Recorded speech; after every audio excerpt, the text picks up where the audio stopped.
Hello guys. तो आज आप लोगों से एक बात शेयर करना था। बहुत ही दुख का बात है यार। ये लोग कैसे कैसे वायरल हो जाता है, कैसे कैसे लोग वायरल हो जाता है, हम लोग ही नहीं हो पाता है।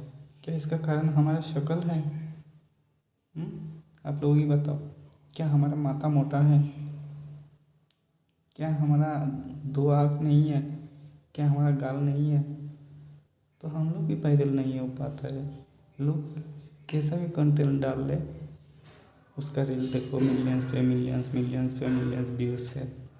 हम लोग ही वायरल नहीं हो पाता है। वे गैर कोई बात नहीं, हम लोग भी रील्स आप लोगों के लिए बनाते रहेंगे। आप लोगों को पसंद आए या ना आए, आप लोग स्क्रॉल करते रहे, कोई बात नहीं। हम भी एक दिन वायरल हो जाएंगे भगवान का कृपा से।